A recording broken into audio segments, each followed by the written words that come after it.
Assalamualaikum warahmatullahi wabarakatuh. Sahabatku, saudaraku dimanapun Anda berada di seluruh tanah air Indonesia Raya Merdeka ini.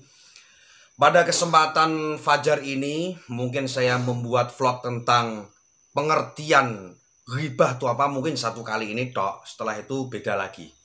Maka ketika Anda melihat video saya hanya 1 menit terus menyimpulkan seluruh video, itu artinya Anda kurang sehat, saudaraku. Ya, karena terkadang jawabannya saya taruh di depan, pertanyaannya di belakang. Ada yang pertanyaan, nggak usah saya jawab, Anda pun sudah tahu sendiri jawabannya. Itulah cara berpikir sehat, akal sehat, hati sehat, pikiran cerdas. Oke. Dan ini saya tidak menyinggung seseorang ataupun nyelentek Kang Tengku Iqbal Johar, bukan. Ya, ini hanya untuk saya pribadi dan panjenengan sedoyo. Saya pribadi dan jenengan sedoyo, Anda yang melihat atau yang mendengarkan video saya ini, saudaraku. Toh seandainya, ya kan, seandainya nanti keterangannya kok terus, wah, ini pasti nyindir TIJ iki. Kelihatan ini pasti nyindir TIJ. Oh, berarti hati Anda ada yang gak beres. Pikiran Anda ada yang gak beres. Pasti kena penyakit hati, pasti. Karena keterangan ini insya Allah akurat.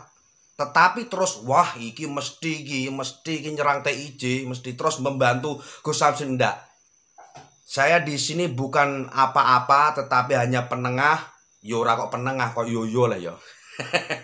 Tetapi ingin memberikan apa itu ghibah, apa itu hibah, ya kan? Ghibah dan namimah adalah satu pasangan hidup yang tidak bisa dipisahkan satu sama lainnya.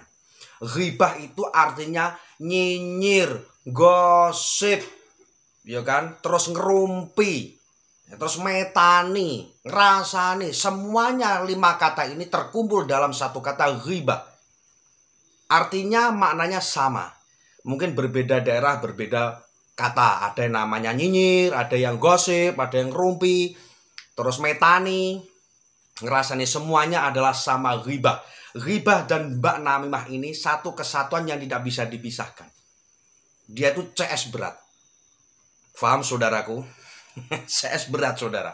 Ibarat kata, ketika seseorang imannya semakin tinggi, maka semakin tinggi pula hayaknya seseorang.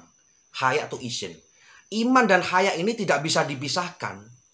Ini satu paket, satu rangkaian. Ketika imane wong ki merondok tipis, isine yo tipis. Ketika wong ki imane gak duwe blas, juga duwe isin blas. Isin itu bahasa Indonesia nya malu. Ketika imannya tuh besar, malunya pun akan tinggi. Tetapi jangan dibalik. Kalau kemaluannya besar, imannya besar itu beda lagi. Soalnya Anda menyebutnya kemaluan kan gitu, guys. Dan di sini semoga bermanfaat video saya ini. Semoga aja bermanfaat bagi saya, bagi panjenengan dan semuanya yang mendengarkan. Ghibah adalah, saya bacakannya. Al-ghibah hiya dzikru akhika bima yakrahu walau fi wajhi. Ghibah adalah membicarakan saudaramu, membicarakan kejelekan saudaramu atau orang lain, meskipun itu di wajahnya, meskipun itu di hadapannya. Ya, wa bima yakrahu walau fi wajhi. Meskipun itu di hadapan Anda. Kakolika seperti ucapan fulanun a'raj, au fasik, au fakir, au qasiru thiyab. Seperti contohnya seperti ini. Lan fulan, kamu kok pincang sih? Kamu tuh menghina Pemkot Pati, saudara. Loh, kok menghina, bos? Bukankah pemerintah Kabupaten Pati ini, ya kan, tanahnya sudah diaspal goreng, sudah halus. Kenapa jalannya kayak berlubang-lubang? Maaf bos, kaki saya tuh pincang. Dia ditertawakan. Nah, itu tidak boleh, saudaraku. Itu seperti ucapan seperti itulah namanya ghibah meskipun di depanmu. Atau au fasik, kau tuh orang fasik, au fakir, kere, hurure, melarat, tempurat. Au qasiru thiyab, bos, kenapa bajumu kok cendek sekali bos? Gak duwe klambi apik ta? Klambi kok ngapret, ngecuret, kok curut. Turitu bidzalika tangqisah. Semua ucapan yang saya tadi ucapkan itu adalah tangkisoh. Tujuannya adalah merendahkan saudaraku. You know? No, you understand? Ten. Wa asbabuha samanya, dan akibat. Oh kok dan akibat. Dan sebab-sebab orang itu ghibah itu ada 8. Ya, ada 8 perkara orang itu bisa ghibah.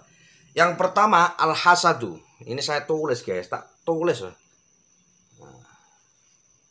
Yaitu hasud. Orang kalau sudah hasud pasti bawaannya ngerasani ghibah. Itu sebab-sebab orang itu ghibah adalah pertama hasud. Ya kan? Ntar dulu tulisannya mana nih. Dan yang nomor 2 saudaraku adalah wasyifaul ghaidh. Syifaul ghaidh itu tombo, dalam artian di sini adalah untuk menghilangkan rasa sakit di hatinya. Maka dengan cara ghibah, nyinyir, gosip, mungkin rasa sakit di hatinya agak lega, los, rondo lego. Karena apa? Karena ghibah di sinilah bisa iso ngedemno panasin yang jero ati. Dan ini adalah sebab-sebab orang itu bisa ghibah. Yang pertama hasud, yang kedua adalah syifaul ghaidh, bisa menghilangkan rasa sakit di hati. Itu yang nomor 2. Yang nomor 3 wa iradatut tarafu. Gak kletok guys ya. Wa iradatu tarafu, iradah tarafu. Dia itu kepingin kedudukannya terangkat di hadapan orang lain. Sebab-sebab dia itu ghibah supaya apa? Supaya dia itu kedudukannya terangkat di hadapan orang lain. Makanya dia ghibah. Wah, cakang ngene, weh. Iya senengane ngene, senengane. Supaya dia itu di hadapan khalayak umum dia bisa mendapatkan kata-kata, jos, kamu tuh orang yang sangat sakti bos, jos. Iradatu tarafu. Dan inilah penyebab orang itu bisa melakukan ghibah saudaraku. Ghibah ngerasani, metani, seperti kebanyakan wedok biasanya, mohon maaf ya, ngoceh brambang. Brambangnya belum hurung resik tapi tonggone wis resik dipicet indikne. Itulah namanya ghibah. Ghibah bukan hibah. Kalau pakai hak, hibah itu artinya aweh, memberikan. Nah, ya kan? Yang keempat, 1, 2, 3, 4 wal mubadaratu ila ta'tiril mu'dha anil wusuli ila muradih. Penyebab adanya orang itu bisa ghibah adalah untuk supaya menggagalkan tujuan yang dia sakiti itu gak tercapai. Paham kan maksudku? Menggagalkan tujuan orang yang dia sakiti sebelum tercapai. Itu sebab-sebab terjadinya ghibah seperti itu. Ojo sampai orang itu sukses. Gimana caranya dighibahi terus? Dan ini konteks saya ini, ucapan saya tidak nyindir Kang TIJ. Bukan, sangat bukan. Ini adalah tendensi di mana ghibah itu bagaimana gitu loh guys. Kok bisa ghibah itu gimana? Lah ini tendensinya. Makanya berbicara itu harus memakai tendensi supaya apa? Ketika pondasi kuat kokoh, bangunannya pun gak akan guling diterpa angin yang besar. Ketika pondasinya itu lemah, rapuh, gak kuat, lagi di omai ambruk gitu loh guys. Dan ini adalah ghibah. Ghibah penyebab sebab orang ghibah yaitu ada 8. Yang ini nomor berapa? Wallahualam. Yang nomor yang selanjutnya gitu aja, ini kan enggak tak nomori. Wal hazl. Hazl itu adalah guyonan, bersendakuro. Dalam artian hazl di sini adalah bergurau, ngenyek dengan tujuan mengumpat orang, atau istilah basa Jawane, basa pondoke gojlok. Dan gojlok di sini kalau saya berikan penjabaran ada 3. Ono gojlok sing sifatnya nyemangatno, iku gak apa-apa. Gojlok nyenengno gak apa-apa. Lah ini sing gak oleh gojlok tapi ngejelekno. Dengan tujuan merendahkan gojlok. Bocah wala. Kowe tempilen dasmu. Nah itu. Dan semoga ini penyampaian saya bisa difaham saudara-saudara semua. Karena ada yang komentar, oh bos, boyo bahasa Indonesia itu benahi. Saya itu bukan orang Jawa. Saya itu orang Hong Kong, orang Malaysia, orang mana ini. Saya itu pahamnya pakai bahasa Indonesia. Kalaupun bahasa Indonesia saya terperokok gak bisa membahasakan Indonesia, ya mohon maaf kan begitu guys. Dan yang terakhir adalah wal istihza. Di antara penyebab orang itu ghibah adalah istihza. Istihza itu artinya mengolong-olong. Mengolong-olong ini bahasanya memperolok, dielek-elek. Kamu tuh gini ya. Itulah penyebab terjadinya orang itu bisa ghibah, saudaraku. Paham kan? Nah, ini ada tongtak guys. Ini jam 2 di sini. Paham kan ini? Walaysa minal ghibah laumul muqsir ala taqsirhi wa irsyadu ila ma fi maslahatu li anna Allah azza wa jalla lam yanha 'anin nasihah, saudaraku. Dan tidak termasuk ghibah bila seseorang itu menegur kesalahan atau pepeko, taksir pepeko, menegur kesalahan orang tersebut dengan cara yang pas, tidak harus sekian. Caranya menegur pun harus dengan yang pas, kan begitu. Dan Allah pun tidak melarang yang namanya li'annallaha azza wa jalla lam yanha 'anin nasihat, tidak melarang nasihat. Nasihat kok dilarang? Karena suatu bentuk kecintaan orang Islam ke Islam yang lain adalah ketika dia salah, kita tegur. Itu tujuannya adalah bentuk daripada kasih sayang, saudaraku. Semoga ini pencerahan yang serontolan ini bisa membuka hati panjenengan sedoyo. Karena dalam Quran sudah jelas, ini Qurannya tadi saya tulis. Mana sih tulisannya ini? Tawacana wae ben kemudeng. Wala yaghtab ba'dukum ba'dha. Wala yaghtab ba'dukum ba'dha. Ayuhibbu ahadukum ayyakula lahma akhihi maitan fagarihtumu. Kan begitu, guys.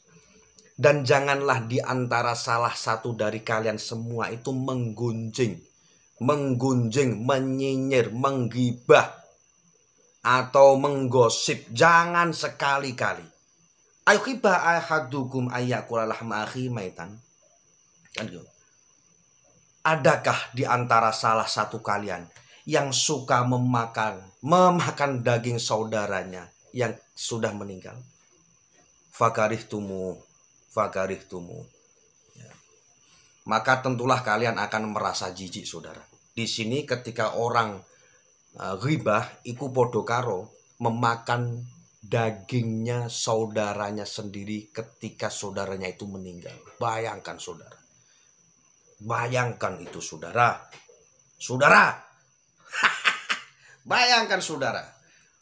Begitu.